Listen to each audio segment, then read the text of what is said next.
Hi, everyone. Welcome to a quick supplemental video to our Threat Thursday that outlines how to set up and run this threat for our SCYTHE customers.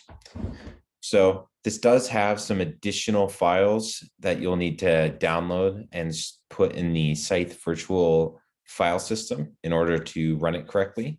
So as I'm showing on my screen, you click on virtual file system. It'll bring you to a local folder. You can click to move up into the VFS, and then the path I've got set is shared, and then menuPass, which is our threat for this week. So the two extra tools are TC ping, which is a tool that does a ping-like behavior over TCP, and then NBT scan, which is a Windows SMB service tool that is used for lateral movement and discovery for lateral movement. So next, we're going to go to migrate threats to import our JSON. So this is the JSON file that is included in the Threat Thursday GitHub. I'm going to choose for upload and then hit import. Get a threat successfully uploaded. And then from here, we can click right above it and go to the threat catalog. Go down to our Threat Thursday menuPass, click on it. And so this is the quickest way to do this threat is to scroll to the bottom and then hit create campaign from threat. So something that does come up is because we do have parameters set with each of these JSON files. And so you may need to edit the threat. And the key thing here to change is the campaign platform address. So for my instance here, I am running this locally, so I can do localhost, but this would potentially need to be your SCYTHE server address, whatever you have it set to. And so I'm going to leave everything else as is, hit update threat. And so this will update it for all instances that you're going to run in the future. So if we click menuPass Threat Thursday again, you'll see the updated parameter. And from there, we're going to create campaign from threat. We're going to give this a name, pass. We're not going to do any restrictions. The way we've emulated this, it only runs on the host. It does not have lateral movement enabled. So, and we are going to go through these in a little bit. So hit start. And then I have the actual instance listed.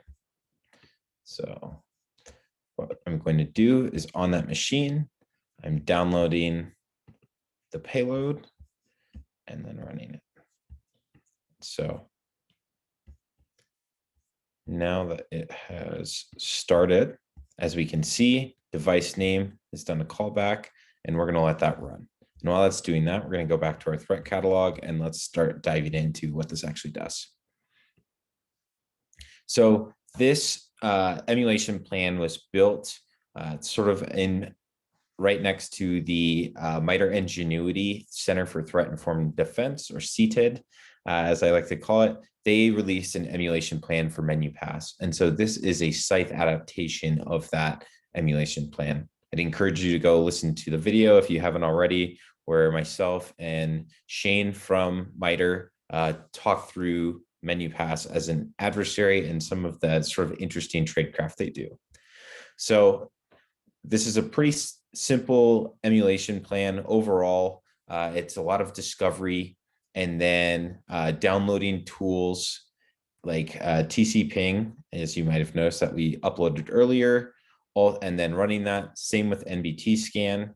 And so it's a lot of sort of discovery and understanding of what system they've landed on and what they're trying to do is spread across the network for the most part, because they're trying to steal IP is one of the major objectives of this threat actor.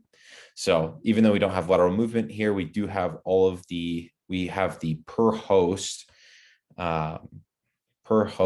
techniques from the first scenario outlined in MITRE Ingenuity's plan. So that matches up with the plan that they also released, the YAML file.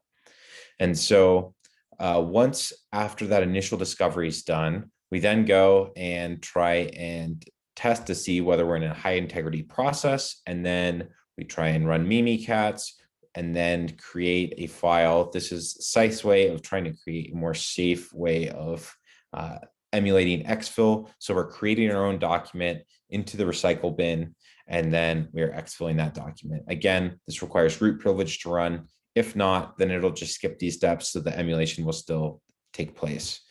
And then at the end, we create a scheduled task. Again, this is just an example service. This is meant to emulate the creation of the scheduled task, and it will create all the artifacts associated without actually linking to any additional malware or things like that. So then we go into cleanup after a short delay, just to make sure that some of those artifacts do have a little bit of time delay before we start cleaning things up. And then we move into deleting the files that we created, the scheduled task, and removing all of the tools that we put in, and then we shut everything down. So that is a quick overview of our threat. And if you have any questions, please let us know. Hit us up on Twitter, SCYTHE.io. And I am Tim Schultz. So this is the SCYTHE platform. If you're not familiar with it, I'd encourage you to visit our site, SCYTHE.io, and you can learn more about it, learn more about adversary emulation, purple teaming, and request a demo. Thanks for your time.